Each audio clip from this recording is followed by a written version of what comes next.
Hey folks, welcome back to Only Best Fantasy Novels. My name is Robin, and today I want to talk about City of Bones by Martha Wells. So Martha Wells is an author I've been meaning to try more of outside of her Murderbot stuff.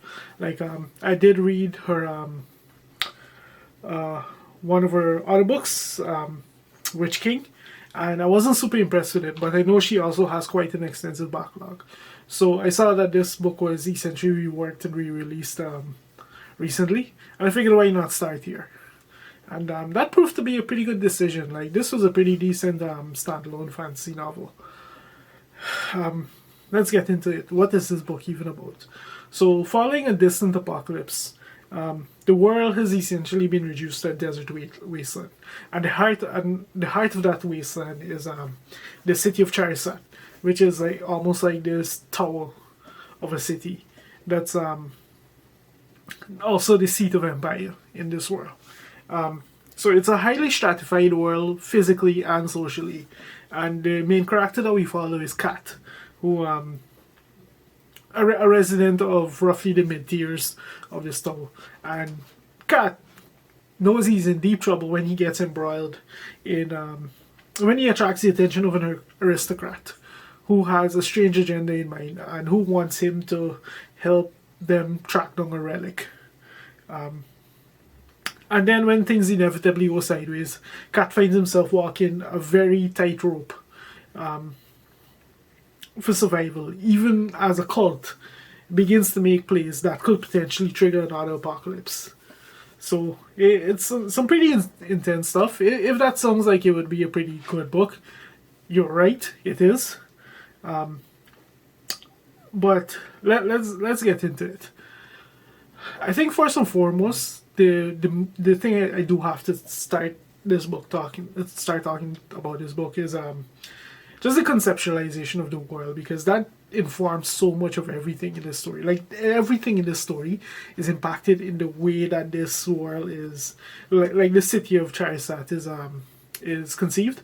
So we have these layers, and at each stratum in this world, essentially, you have it goes from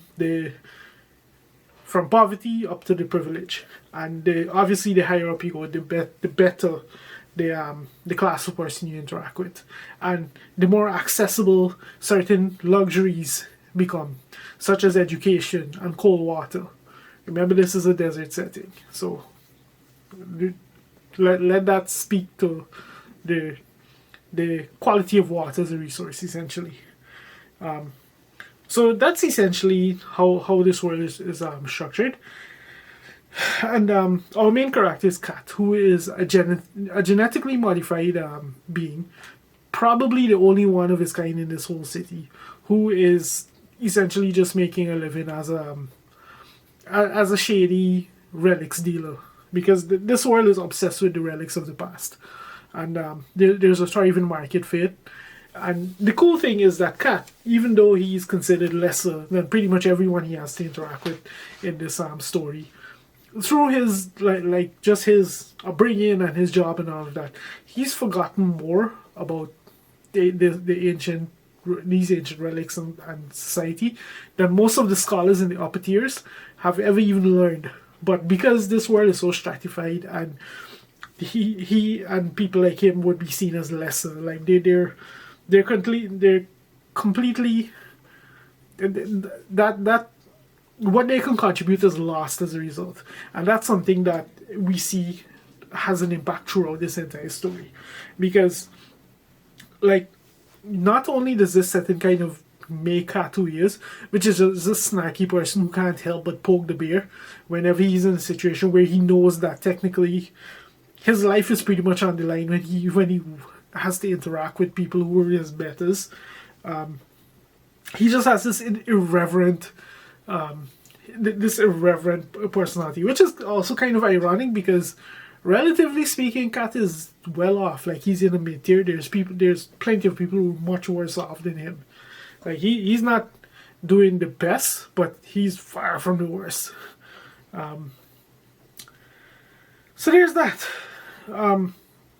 But what makes this book so compelling, and why I don't really want to speak about the other characters other than Kat, is because as he essentially goes up a few tiers to work with this aristocrat and these people concerning this relic that he's being recruited to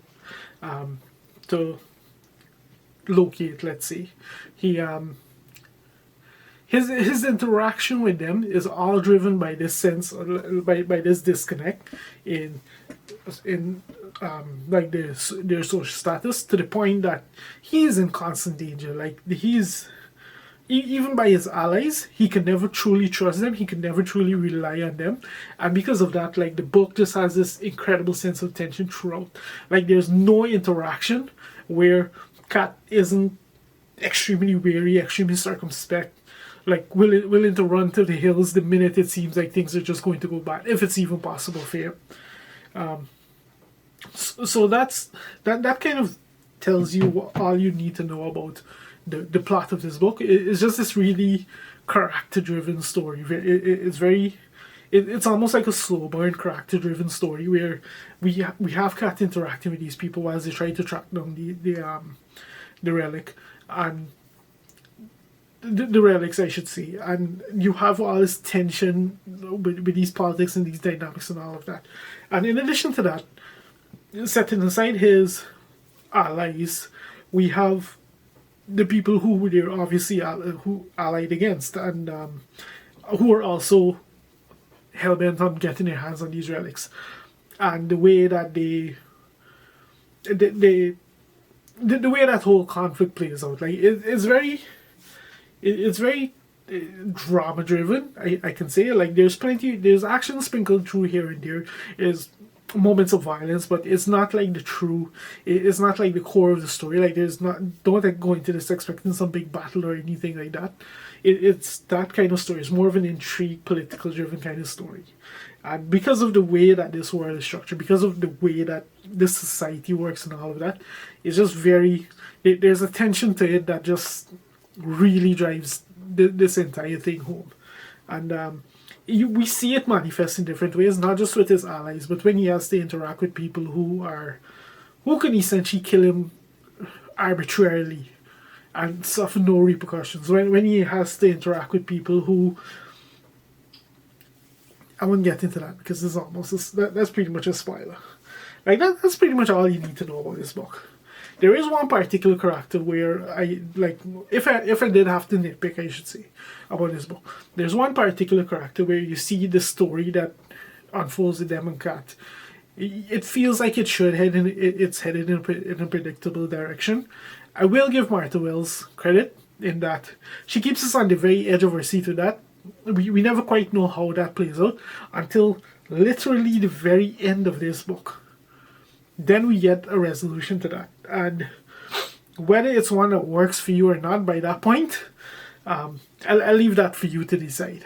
But it was something that kind of bugged me throughout, because you keep expecting this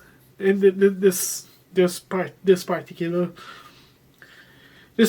relationship, this particular bond, whatever you want to call it, between these two characters to progress in the direction that it's so clearly headed in, and it never quite manifests, and you just keep wondering why is it getting dragged out, that kind of thing. Like there's pros and cons to how that particular aspect is handled. Your mileage will vary with that, but overall this is a pretty fun book. Like it's a really cool world that was conceptualized, and I like the slow burn intrigue and tension that it just kind of bubbled up out of it. And setting all of that aside, we do see that Kat, like, it's very much the circumstances that he's thrown into that makes Kat be like this. When we find out more about his personal life and all of that, he's very different from what we see there. So that just drives home the disconnect and the way that this society, the inherent power difference, the way that it completely drives this story. It's really well done. If you're looking for like a slow burn kind of, like I've described, if you're looking for a book like this, then I think you'll have a pretty good fun time with this one. It is a standalone, so it's not like you're investing in a drawn out series or anything like that, and it's a pretty short book at that. I think I read this in like 2 sittings, 2 days, whatever you want to call it.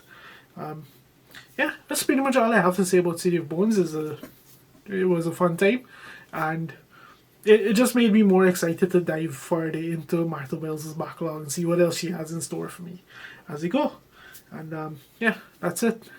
If you've made it this far into the video, thank you very much for watching, and I'll see you next time.